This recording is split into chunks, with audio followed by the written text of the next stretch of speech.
me, Anggo. Welcome back to my channel, LPS Cover sa TV. Update lang tayo ngayon sa video na to.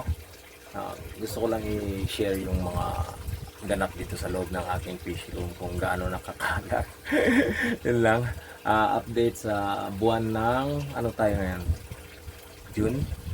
Hunyo? Kasi, yun nga, medyo inamag na yung channel natin, wala nang masyadong mga kaganapan. So yun lang mga amigo, kung bago ka pa lang sa channel ko, please don't forget to subscribe and hit the notification bell para lagi kang updated sa mga bagong video ko. Okay, so ito yung nangyari sa loob ng aking fish room. Napaka kalat mga kamigo. So uunahin natin to, kung bakit ang daming ano dito sa isang planggana. Ewan ko lang kung anong sa Tagalog yung planggana, parang planggana rin. Yan, may mga sari-saring ano yan. Babalutin natin yan para mamaya display sa aking anong pwesto doon sa IBT Night Market, Zamboanga City, yung sa Integrated Bus Terminal mga kamigo. Ayan, may mga mollies dyan, tapos may mga swordtail at may mga beta.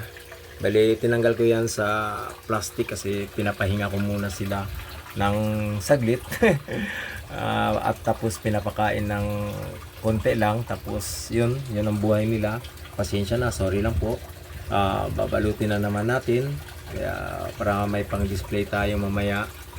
So, yun ang kaganapan dito sa loob ng aking fish room. So, doon dyan sa tank na yan, medyo marumi, syempre. Lagi lang marumi yan, hindi na tayo nakapaglinis ng tank natin, walang laman yan.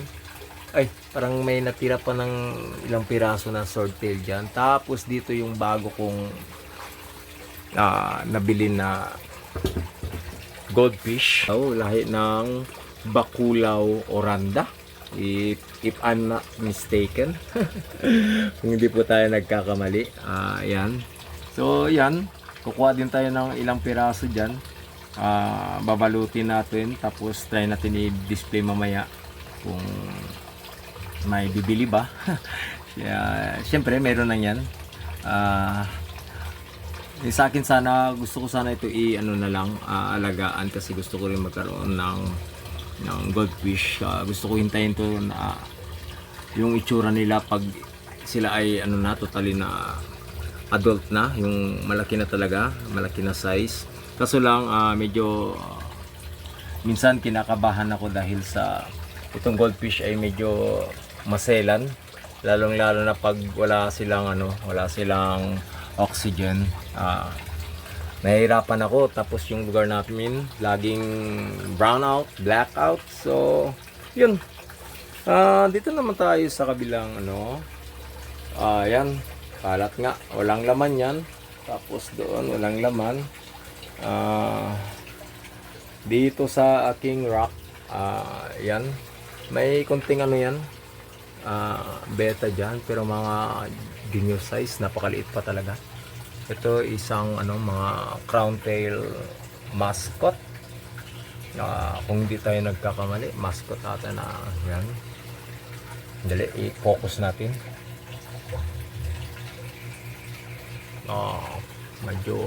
Medyo maliit pa talaga. Yan, tapos may tayo dito. Yung iba dyan ay mga mga multicolor na hindi pa nag-molt. Hindi nag-molt. Yan, hindi talaga nag-molt. Yan, babalutin ko rin yan para kahit paano may display tayo mamaya sa murang halaga. Tapos may tayo, konting dito, half moon. Yan, mascot, half moon yan. Half moon. So yan, medyo may na tayo, konting palamuti sa ating sabit-sabit, bitay-bitay na sabit-sabit portion. Sabit-sabit na na tindahan natin kung saan natin isabit yung ating mga panindang isda, ornamental fish. Uy, hindi yan price na ano, totoong price kasi yung mga dating ano yan price sa aking ano doon sa aking pet shop dati. So ayan, may mga beta din dyan. Ayan. So dito rin may mga ano, tinabi ako na mga gapi. Hindi naman ito yung mga quality, ito yung mga material grade lang. Nagtabi ako ng mga ilang piraso para kahit pa paano makabreed tayo na hindi na tayo bibili. Mag-focus tayo dito na sana dumami sila, parami natin mga kamigo. Yan mga gapi na mosaic.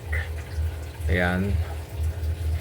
Tapos dito may ano din dito, may konting halo-halo yan dito, may feeder tapos tuxedo coin na hindi quality pero ayos lang yan mga kamigo. So kung nakikita nyo yung mesa ko, napakarumi. Bago lang ako nagmerienda, wala na yung ano, pansit canton ko. Ayan, tapos ano, tinapay. Dito yung lagayan ko na ano, kapag tinanggal ko na sila sa plastic, pag hindi pa sila na ano, na ibenta natin mga amigo, so kailangan natin ng pahingahan. Ayan mga ano yan, goldfish, tapos koi, may ano yan, may konting glowfish tetra dyan. Ayun, so yan ang ganap dito sa loob ng aking fish room. So far, napakakalat. So yun mga kamigo, hanggang dito na lang muna yung video natin. Sa susunod, maraming salamat sa panonood. Hasta la vista baby. Adios.